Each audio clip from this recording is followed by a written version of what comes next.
आज हम आर्थिक भूगोल के अंतर्गत आर्थिक भूगोल की संकल्पनाओं का अध्ययन करेंगे। तो आज का हमारा विषय है आर्थिक भूगोल की संकल्पनाएं।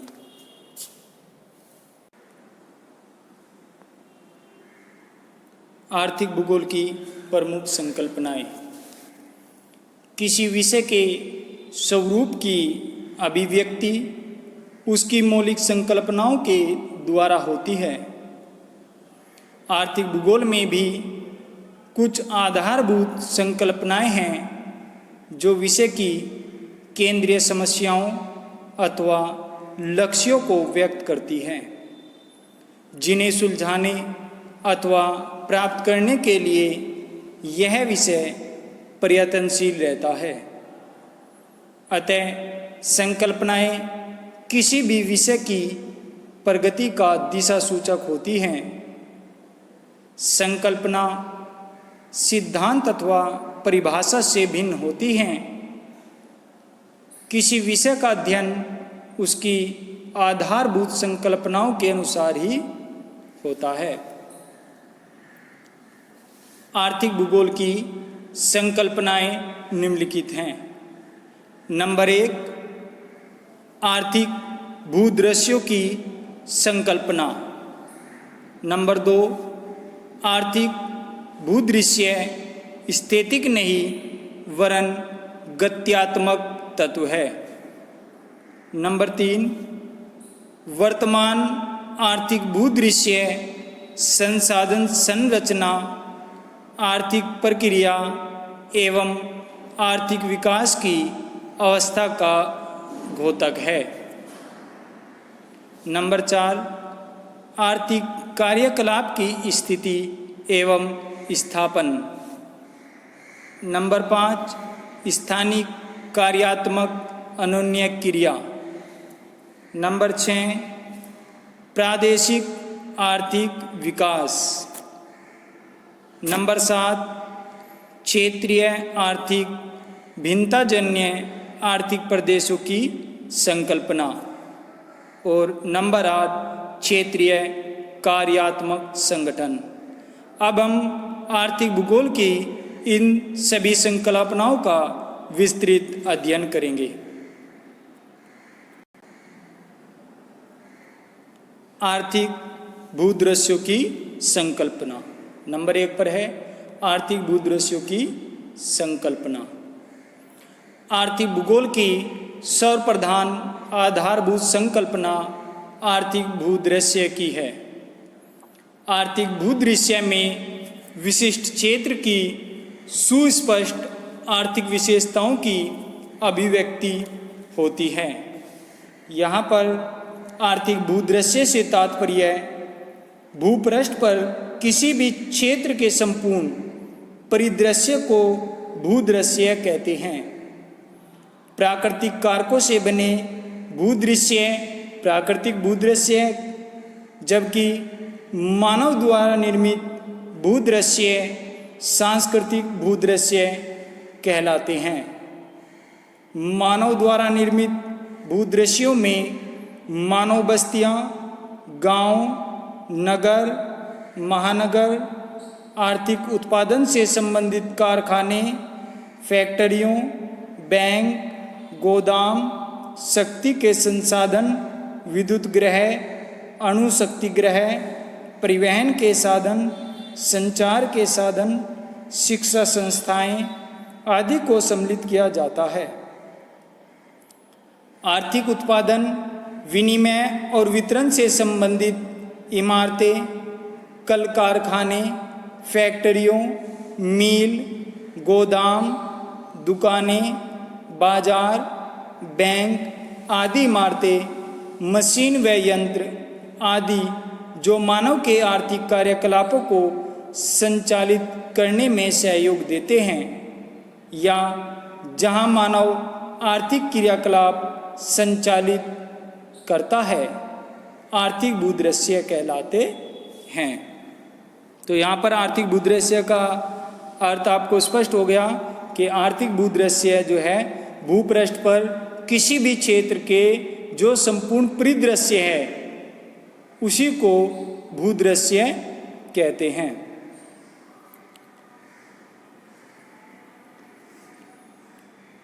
किसी भी प्रदेश के आर्थिक कार्यों के विविध पक्षों जैसे कृषि, उद्योग, खनन, व्यापार आदि से संबंधित विभिन्न तत्वों, वस्तुओं, उपकरणों आदि का समुच्चयिक स्वरूप आर्थिक भूदृश्य में उभरता है। आर्थिक भूदृश्य की संकल्पना का उद्भव जर्मन शब्द लैंडशाफ्ट से हुआ है। आर्थिक भूदृश्य किसी प्रदेश के आर्थिक कार्यकलाप के भौतिक ढांचे को प्रदर्शित करता है। जिस प्रकार मनुष्य के अधिकतर कार्य आर्थिक होते हैं, उसी प्रकार सांस्कृतिक भूदृश्य में आर्थिक भूदृश्य की प्रधानता होती है। किसी प्रदेश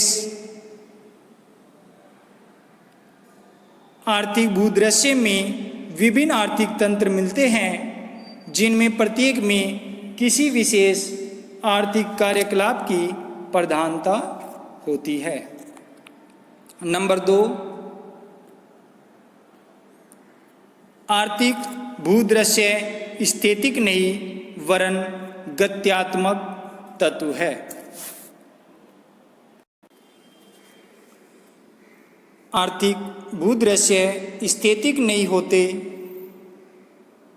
यानी स्थिर नहीं होते, बल्कि गतिशील होते हैं, जो निरंतर परिवर्तन तथा विकास का सतत क्रम होता है।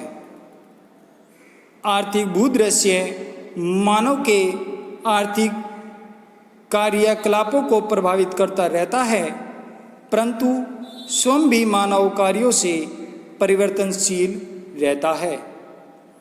जैसे झारखंड प्रदेश के छोटा नागपुर पठार में दामोदर घाटी का कोयला क्षेत्र एवं लंबे काल से मानव को कोयला निकालने को प्रेरित करता रहा है और मानव कार्यकलाप खान खोदने तक सीमित रहा, परंतु धीरे धीरे वह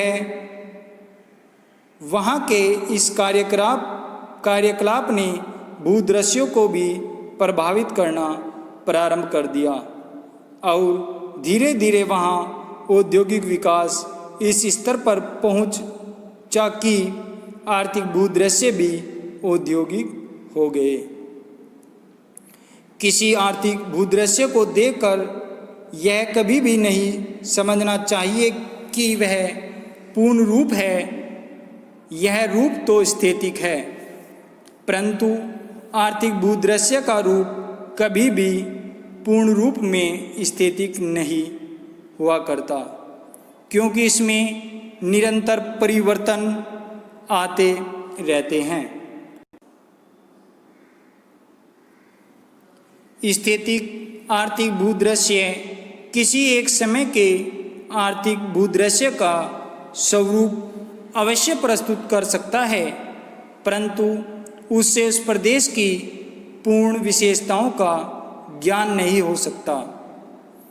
स्थैतिक भूदृश्य तो तत्कालीन विविध तत्वों के अंतर संबंध एवं अनन्य क्रियाओं का प्रतिफल है, परंतु गहरी दृष्टि से देखने पर भूदृश्य कभी भी स्थैतिक स्थिति प्राप्त नहीं करता, क्योंकि इसमें विगत भूदृश्यों के चिन्ह स्पष्ट रूप में दिखाई पड़ते हैं, जिनसे उनमें परिवर्तनशीलता दिखाई देने लगती है।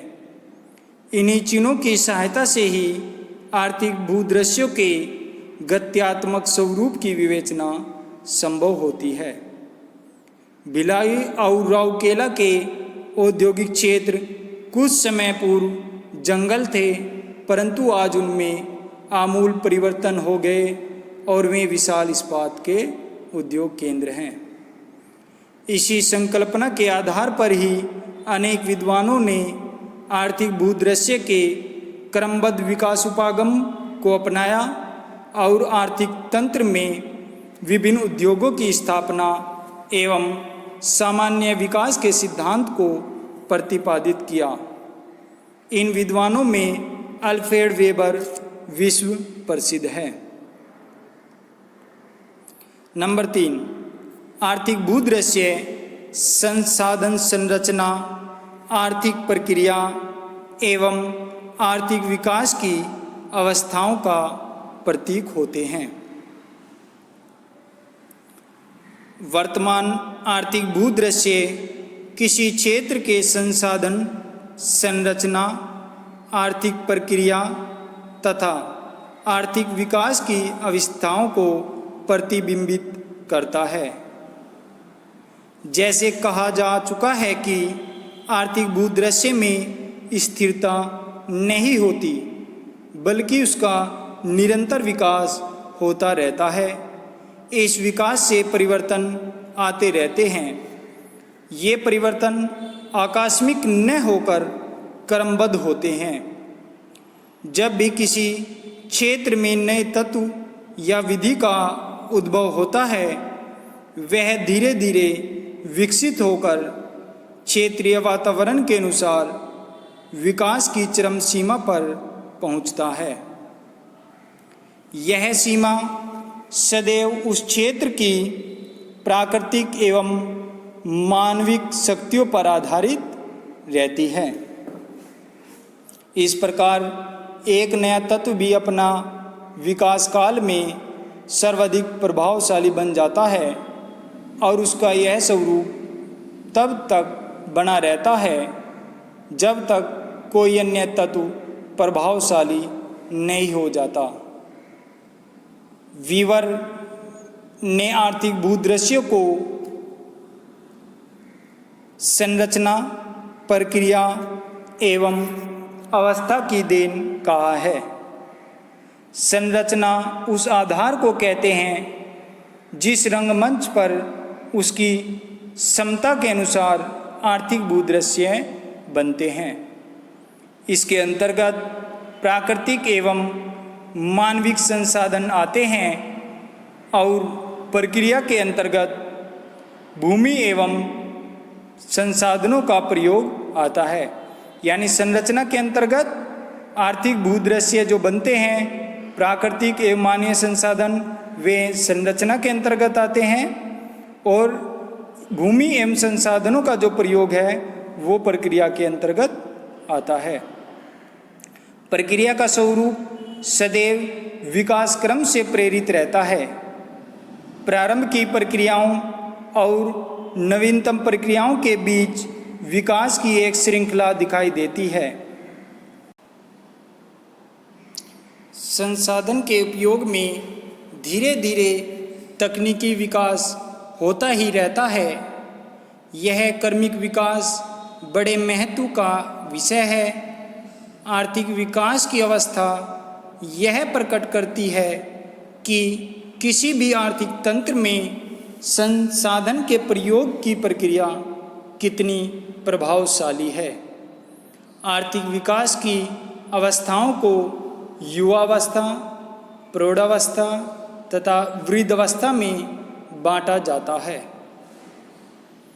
विश्व में विभिन्न भाग में आर्थिक विकास की कोई एक अवस्था मिलती है। उदाहरण के लिए ब्राज़ील, पाकिस्तान, मिस्र आदि ऐसे देश हैं जहां युवावस्था के आर्थिक भूदृश्य दिखाई देते हैं।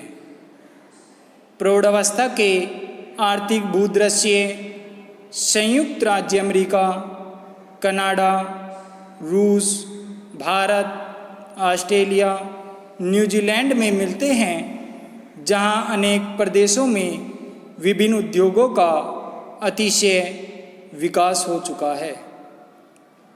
ब्रिटेन, जर्मनी तथा पश्चिमी के कई देशों में एक लंबे काल से संसाधनों का उपयोग हुआ है और विकास क्रिया अब रुकी सी प्रतीत होती है।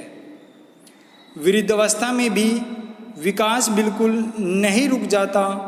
संसाधनों के नए नए विशेष प्रयोगों की वहाँ खोज होती रहती है और वहाँ उपयोग के चतुराई की वृद्धि तो होती ही रहती है। उदाहरण के लिए मैनचेस्टर में सूती वस्त्र उद्योग का विकास उत्पादन की दृष्टि से आवश्यक नहीं हो रहा, परंतु चातुर्य की दृष्टि से हो रहा है। बहुत से ऐसे प्रदेशों में प्राकृतिक भूदृश्यों की भांति पुनर्जीवन होता हुआ देखा जाता है, जिसके आर्थिक भूदृश्य वृद्ध अवस्था से निकलकर एक बार पुनः बाल्यावस्था में प्रवेश कर जाते हैं। आर्थिक भूदृश्यों की अवस्था भूदृश्य के विभिन्न पक्षों का गहन अध्ययन, आर्थिक विकास, मानव ज्ञान और प्राकृतिक संसाधन के पारस्परिक संबंध की उपज है। मानव ज्ञान की अवस्था पर ही आर्थिक विकास का स्वरूप आधारित होता है। नंबर 4, आर्थिक कार्यकलाप की स्थिति एवं स्थापन। आर्थिक भूदृश्य के आंतरिक तत्वों के विश्लेषण के लिए एक अन्य आधारभूत संकल्पना की सहायता लेनी पड़ती है। यह संकल्पना आर्थिक कार्यकलाप की स्थिति एवं स्थापन से संबंधित है। आर्थिक भूदृश्य अनेक आर्थिक कार्यकलापों की स्थिति का समूह होता है, इसलिए स्थिति एवं स्थापन की संकल्पना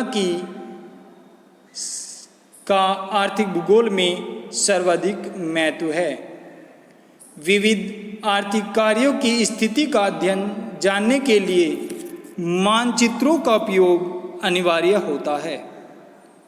आर्थिक कार्यकलापों की विशिष्ट स्थिति एवं स्थापन संबंधित दशाओं एवं तत्वों का अध्ययन आर्थिक भूगोल वेत्ताओं का सर्वाधिक ध्यान आकर्षित करता है तथा वे आर्थिक कार्यों की स्थिति, स्थापन एवं वितरण प्रतिरूपों की व्याख्या एवं सामान्य सिद्धांतों के प्रतिपादन के लिए प्रयत्नशील रहते हैं।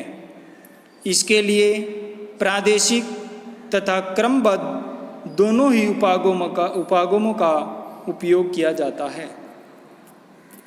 इस दिशा में सर्वप्रथम तत्व अथवा कार्य विशेष की स्थिति एवं स्थापना की विवेचना आवश्यक है।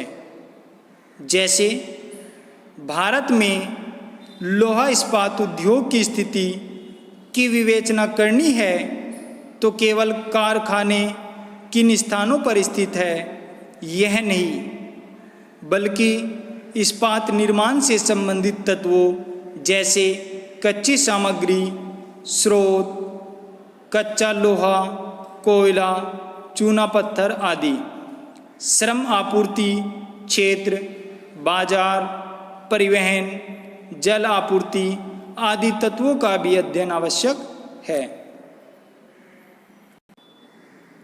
स्थानिक कार्यात्मक अन्योन्य क्रिया। विश्व के विभिन्न आर्थिक प्रदेशों में परस्पर कार्यात्मक अंतर संबंध होते हैं। आर्थिक प्रदेशों के क्रम विकास के लिए यह अंतर संबंध अनिवार्य होता है। आधुनिक विशेषीकरण तथा बड़े पैमाने पर उत्पादन के युग में कोई भी आर्थिक कार्य संपूर्ण विश्व को प्रभावित करता है तथा वह स्वयं आर्थिक, राजनीतिक एवं सामाजिक दशाओं द्वारा प्रभावित होता है। कोई भी आर्थिक प्रदेश अन्य प्रदेशों से अलग नहीं रह सकता। वास्तव में किसी प्रदेश विशेष में किसी विशेष प्रकार के उत्पादन के लिए प्रोत्साहन तथा उसको संपादित करने के साधन न केवल उसी प्रदेश से बल्कि किसी दूर स्थित प्रदेश से भी प्राप्त हो सकते हैं। एवं उत्पादित वस्तु का उपभोग भी उसी प्रकार दूर स्थित प्रदेशों में हो सकता है। आर्थिक विकास का आधार यही प्रादेशिक कार्यात्मक अनन्य क्रिया है।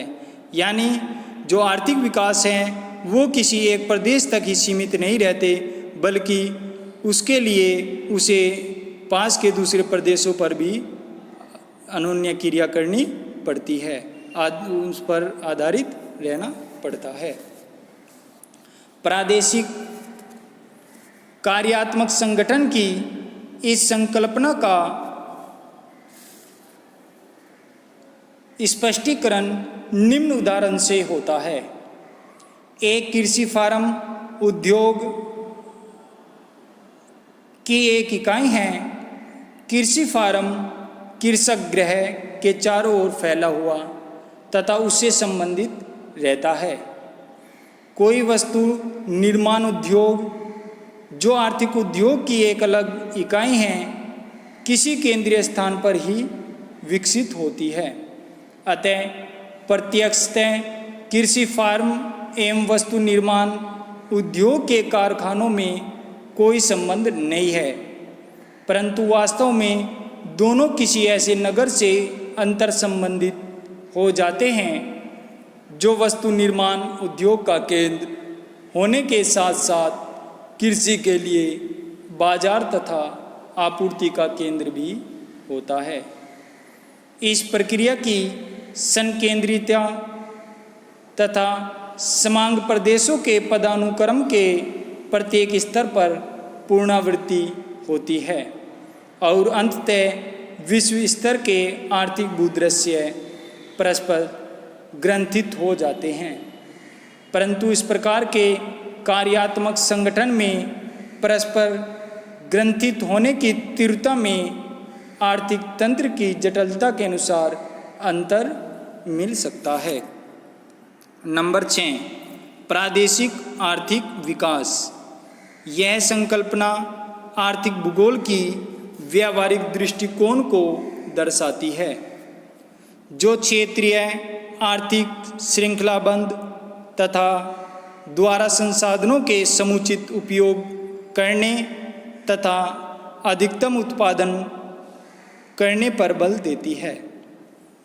आर्थिक भूगोल का मूल उद्देश्य विभिन्न क्षेत्रों, अर्थतंत्र के संगठन एवं आर्थिक विकास के स्तर में भिन्नता की व्याख्या करना है। इसके लिए आर्थिक विकास के विभिन्न पक्षों के मापन तथा विश्लेषण की आवश्यकता होती है। यही कारण है कि आर्थिक भूगोल में परस्पर संबद्ध आर्थिक विकास नियोजन का आर्थिक महत्व है। नंबर 7, क्षेत्रीय आर्थिक भिन्नताजन्य आर्थिक प्रदेशों की संकल्पना। विभिन्न आर्थिक कार्यों के लिए अलग अलग वितरण प्रतिरूप व आर्थिक भूदृश्य में भिन्नता मिलती है, क्योंकि प्राकृतिक, जैविक एवं सांस्कृतिक प्रक्रियाओं के कारण उनकी परस्पर संबद्धता भी भिन्न प्रकार की होती है।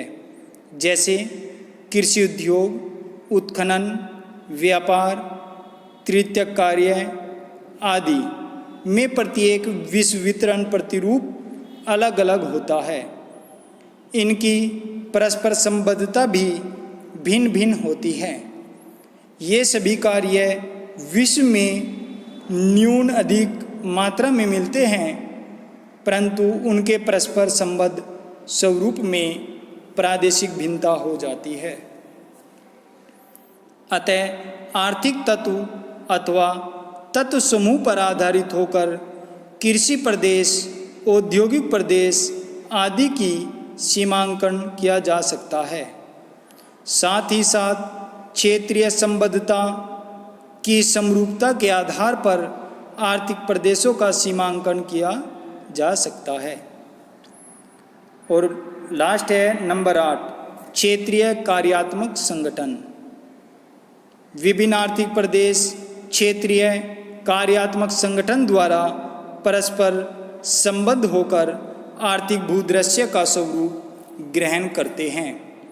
आर्थिक प्रदेशों के परस्पर संबंध होने से क्षेत्रीय कार्यात्मक संगठन पैदा होता है। A.K.